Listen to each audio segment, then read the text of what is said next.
Rick and Audrey stayed the night in their illustrious cabin. It was a cold night. The moon well lit the area. It was a horrendous night. Something lurked outside the rustic log-covered walls. Something elegant, briskful, silent, and mysterious. The two young lovers cuddled, their lightly dressed bodies giggling and laughing in the night.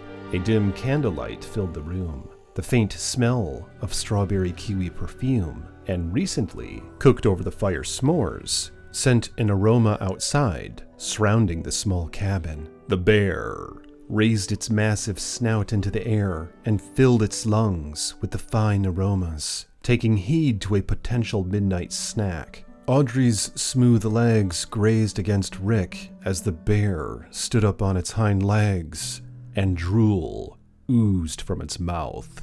What's up, guys? Iceman here. So this story is a rather nightmarish one, and it takes place in the Great Smoky Mountains, which I hope to visit again sometime soon, and I will keep you guys posted if I do. But first off, I'd like to thank you all for your support on this channel, and if you will, like this video, subscribe to the page, and pull that bell so you're notified next time I post a video. And if you want to support me further, you can become a channel member or a patron. Links in the description below. So let's get into this chilling tale. Rick and Audrey rented a beautiful cabin in Gatlinburg, Tennessee, as they desired a vacation to escape the grind of their everyday lives. They wanted an escape, a place to go together in pursuit of solitude and intimacy. The two have been dating for only 4 months when they decided to go on this vacation. Rick was a mechanic and worked at the local auto shop, while Audrey was pursuing a degree in veterinary medicine.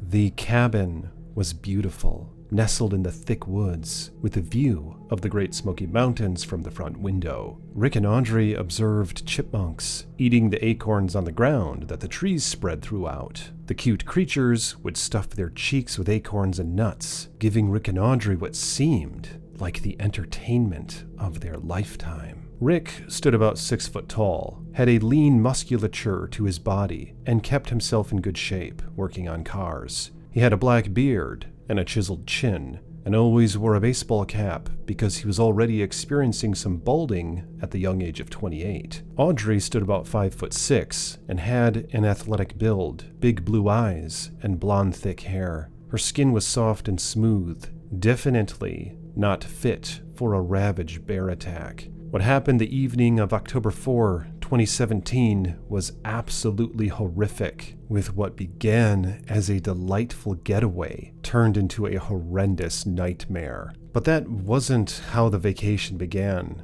The previous day, Rick and Audrey enjoyed the Circle Drive at Cades Cove, a tourist attraction. Miles and miles of hiking trails and a wide circle drive where they took their Subaru to witness the majesty of nature. This was Audrey's first time seeing a black bear in the wild. They pulled their Subaru up to a heap of cars, as something was causing the people to stop and get out of their vehicles. Rick and Audrey walked over to the scene and noticed only a few hundred yards ahead that a few black bears had been chased up a tree by tourists, with several tourists surrounding the trees, taking photos with their phones. Rick knew that such an endeavor could be dangerous, so he hurried Audrey back to the vehicle and scolded and scowled at the people involved in such animal harassment, putting themselves and others in danger, as Rick commented to Audrey. A few miles up from the scene, they got out of their vehicle again and walked down to a beautiful creek. They noticed bear tracks in the area, and for safety concerns, Rick picked up a massive stick and escorted Audrey through the trail back up to their vehicle. Audrey wasn't fond of Rick carrying a big stick on their hike back, saying that it wasn't necessary, and if tourists were to see him with a stick in hand, it could cause embarrassment or some sort of negative impression. But Rick stood his ground on the matter and carried the stick all the way back to the car anyway. It was later that night when the nightmarish event occurred. The dim glow of the fireplace in the corner of their cabin is all that illuminated the room. The cabin consisted of one main room with a small bathroom and kitchenette in the center. It had creaky wood floors and a large plaid rug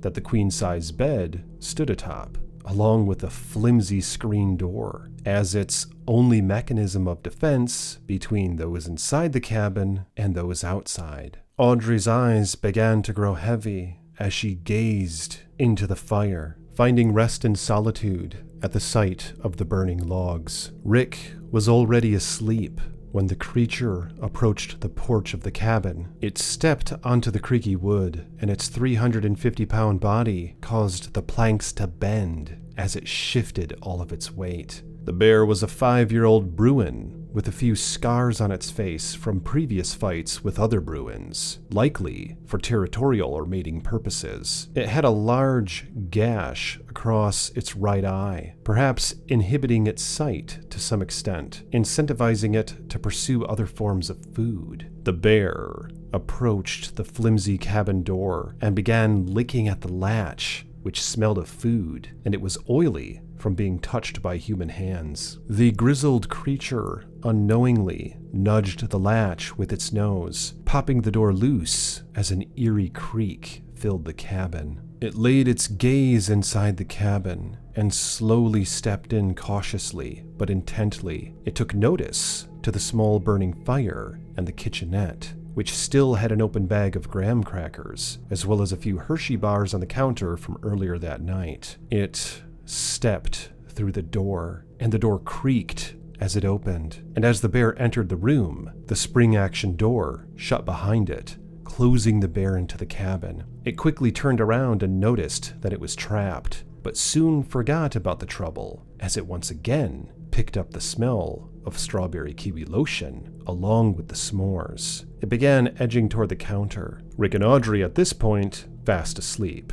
The bear stood about 4.5 feet at the shoulder, and its snout was at an adequate height to lick whatever residue was left on the counter. The taste of the chocolate was very sweet, so the bear stood up on its hind legs and began pulling apart the bag of graham crackers. The floor creaked as the creature excitedly began tearing into the graham crackers, awakening Audrey from her subtle sleep as her eyes began to open. She could barely make out a large, dark figure filling the center of the room. For a moment, she thought she was dreaming, or that she was seeing things, but quickly realized that the creature was truly alive and well, as it came crashing back down on all fours onto the floor, shaking the entire cabin as it struck the ground. Not by a lot, but enough to where Audrey could notice it, and that it was indeed something in the cabin that wasn't supposed to be there. She lifted her head from the pillow and gasped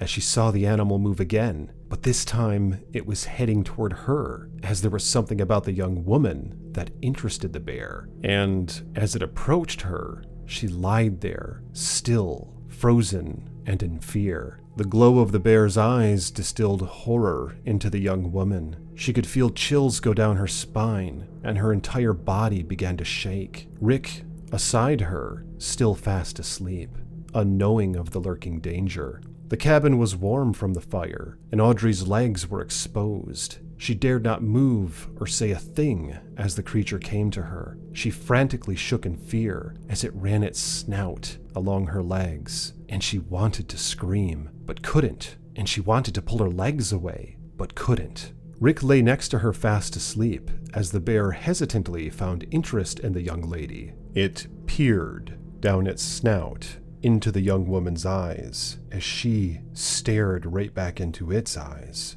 It got closer and closer to her, where she could feel the warmth from its breath and the foul odors that came from its mouth. The smell of rotting flesh and decay, the smell of dead fish filled the air. It stood right next to the bed and began shifting its attention back toward Audrey's legs. Her legs glistened from the light of the fire and the sweat that they beheld, and the bear slowly ran its tongue across her calf, and she dared not pull away, as if the creature were testing it. It ran its sandpaper-like tongue down her leg again, and the woman still did not move. And then, like a nightmare, like a thief in the night, the animal acted swiftly and aggressively. It latched its jaws around her calf and ripped her from the bed, dragging her across the cabin floor, back toward the door from which it came. Audrey screamed violently, in terror, as she felt its sharp teeth sink into her flesh. The bedsheet came with her as the hulking creature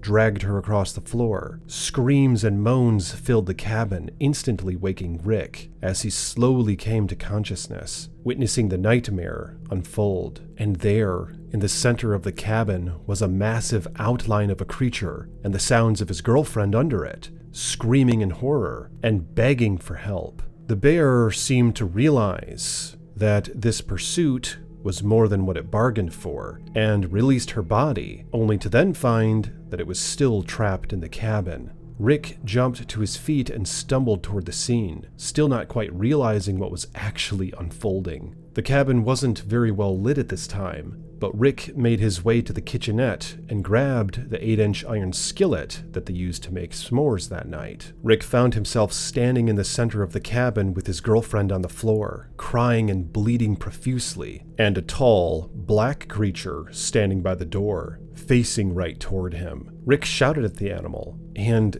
as if it sensed his intimidation, while realizing that it was trapped, the bear crashed back down onto all fours and charged the man. Rick swung the skillet as hard as he could, connecting with the bear's face the moment it tackled him to the ground. It was as if the blunt force had no effect, and the bear began digging into Rick. It latched its jaws around his shoulder and thrashed him side to side like a pit bull. Rick reached out with both his arms and began grabbing the bear, digging his fingernails into its skin, ripping out clusps of fur as it tore into him. Audrey was still mangled on the floor, and she began crawling back to the bed as Rick wrestled the creature. He managed to wedge his thumb into the animal's eye socket, causing it to pull away and give out a loud bellow, but only for a moment, giving Rick time to scramble back up to his feet. From there, he grabbed a metal spatula from the countertop and began swinging it at the animal's head. The bear didn't want to fight, and it made its way toward the door again, but still had no way of exiting, and Rick began to pursue it, but quickly stopped himself, realizing the situation. He ran back over to Audrey, who was still on the ground near the bed, and then he looked back and noticed the bear standing on its hind legs, facing the door of the cabin,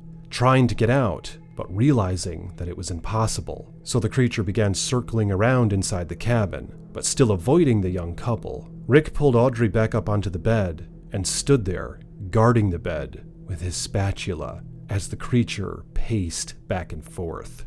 Breathing heavily, it made its way to the window, and from there stood up on its hind legs, looking out of it as it pressed against the glass, not realizing the transparent barricade in front of it, and seemed confused by the endeavor. Rick tried to counsel Audrey, who was bleeding in several different spots, and her flesh was beginning to grow cold. This moment was surreal for the young man, his life flashing before his eyes, his beautiful, beloved girlfriend dying in front of him, and this elusive, formidable creature trapped in the small space with him. Rick didn't want to leave Audrey's side, lest the bear approach her and attack again, but it seemed as though, to him anyway, that the bear was no longer interested in attacking. It just wanted to get out of the cabin. Rick hesitantly crept along the side wall of the cabin, making his way over toward the thin, flimsy door. The bear avoided him, but crept closer to Audrey, who was lying flat on the bed, clammy and cold. Reaching the door, Rick propped it open, and then started creeping back the same way from which he came. The bear did approach Audrey in this instance, but seemed to want nothing to do with her, and as Rick began walking toward the bed again, the bear stayed against the opposing wall and began making its way toward the door as the moonlight was shining in,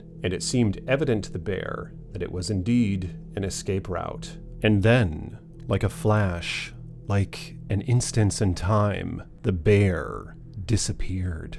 It vanished into the darkness. Rick was distraught over the situation. Audrey was barely conscious. He flipped on the switch to the one electric light in the cabin and was baffled by what he saw. Audrey was still conscious, but had a few gaping wounds along her leg and thigh. Rick carried her to their Subaru and vanished into the dense trails, the long dirt road out of the park, and to the hospital. Audrey was treated for her wounds and made a miraculous recovery. Park rangers searched for the bear the following week, but it was never seen again. Jeez, what do you guys think about this bear attack story? It really reminds me how many years ago I went to Cades Cove on a circle bear drive sort of thing myself. And I actually recall people chasing bears up the trees and taking photos of them and all that. So it's crazy that that is still going on, as far as I would think anyway. I can't imagine facing off against a bear in a tiny little cabin like what Rick and Audrey were in during the time of this attack.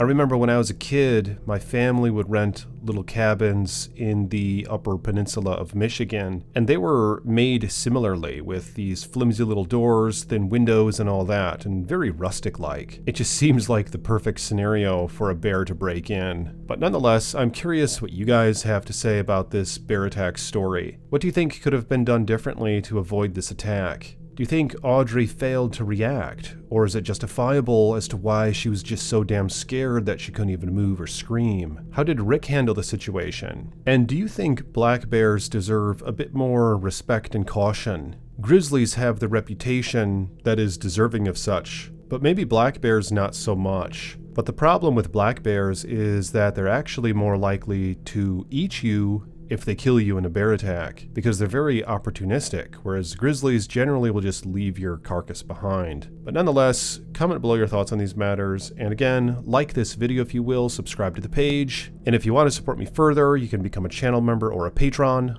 links in the description below, and I'll talk to you all soon with more chilling tales from the Iceman.